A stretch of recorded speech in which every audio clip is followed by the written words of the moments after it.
Assalamu alaikum everyone, welcome to Amazed by the Quran, a series in which I love sharing with you guys things I find amazing about the Quran. And today, just a couple of insights that I read about from the story of Yusuf alayhi salam. And when Yusuf had seen a dream about his, the 11 stars, the sun and the moon, and he told his dad responded, قَالَ يَا بُنَيَّ, he said, my beloved child, لَا تَقْصُصْ رُؤْيَكَ عَلَى إِخْوَتِكَ, don't narrate your dream onto your brothers. فَيَكِيدُ لَكَ كَيْدًا, because immediately they are going to scheme against you pretty badly. They're going to make a pretty elaborate scheme against you. Okay. Now, in saying these words, there's a couple of things that come forward. Just because you said a dream, and that dream is even hard to interpret, right? It's not an easy dream to interpret. Clearly, his brothers don't know how to interpret dreams. So even if he tells them the dream, they might not know what it means. So why is it that they would hear this dream and say, we got to get this kid? Why would that be? This is actually a pretty insightful way of the Quran telling us that there are some people who are psychologically so insecure, they're so on the edge, that they may not even understand what you've said to them, what you've shared with them.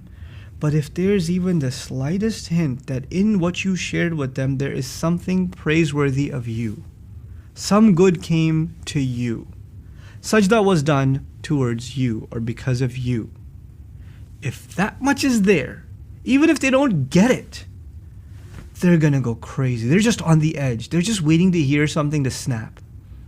And their dad knows they're on the edge. He understands they're on the edge. Now, a kid won't know that. A kid will say something to his brothers and not think twice about it. Actually, even adults, we don't think twice about it. In this ayah, we are learning to be conscious, have emotional intelligence, and be conscious of the people around us, especially even within our family, who are on the verge of snapping. They're holding on by a thread. Don't say a word. Forget saying all of it. Don't even give a hint that you're happy or something good came your way, because they don't want to hear you being happy or some good coming your way. That is going to be enough for them, and they are going to be capable of very bad. The other thing that we're learning in this ayah is, yes, family is something we have to be close to. We have to love. And there are so many teachings in our religion that we have to have a bond with family and be forgiving with family and, close to family. And yet the Quran is also telling us sometimes family can be pretty damaging. Family can be pretty harmful. And when they are, you have to be careful. And you have to have the sense to know that you need to keep a distance. Quran is not calling you to fight with your family. But the Quran is also not asking you to be naive.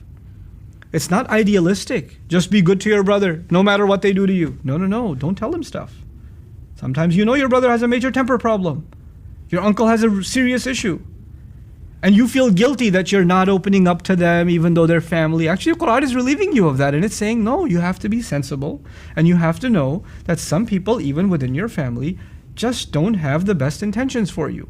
And they're not capable of having a healthy relationship. And when they're not capable of having a healthy relationship, and you're taking steps back, you're not the one that's supposed to be held accountable. You're supposed to take your precaution. He didn't say don't trust your brothers or don't do this or that. And that's the next thing that I want to bring to your attention is when he did tell his son this.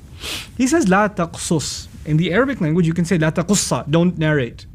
La taqussi, don't narrate. La taqsus is the most elaborate, clearly spelled out way. When you're going to tell a child to take precaution, you should spell it out. You should not speak in code. We should be clear in communicating. Listen, I need you to be clear. Don't tell any of this to your brothers. Because they will. And he didn't just say, why not, Dad? Why shouldn't I tell him?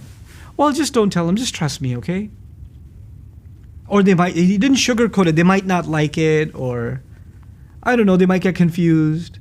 He didn't sugarcoat it. He was actually clear in communicating they will make a scheme against you. They'll scheme against you. Why would you tell a child this? This is like, isn't that too traumatic? Maybe we should kind of hold back and kind of maybe gloss it over a little bit and hold the truth back. No, even for children. It's good to, and by the way, it's not like he told him in a hurtful or harsh or angry way, because the ayah began, Ya bunayya, my beloved child, my little boy. It's like this hug and this holding. I need you to understand something. Don't tell your brothers this, because they will make a plan against you, okay? Just don't tell them. Trust me. Okay, Dad.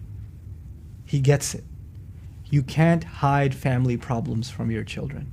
You have to prepare them for them. When you shield them from it, they have the sense to see it anyway on their own. They have the sense. They would rather be able to have an open channel of communication with you so they can talk about those family problems. Pretending that everything is perfect doesn't help them. It just creates a block, and they just know we don't talk about that stuff. And they keep it pent up inside, and it makes things worse. It just makes things worse. And so in just this one little phrase, we're learning so much about how we're supposed to communicate with our children and how we're supposed to deal with sometimes harsh realities in our families. May Allah Azza wa Jal help our family situations, and may Allah Azza wa Jal especially make us, the parents and the elders in our families, good at communicating in a healthy, clear and transparent way with our children. Barakallahu li wa lakum. Assalamu alaikum wa rahmatullahi wa barakatuh.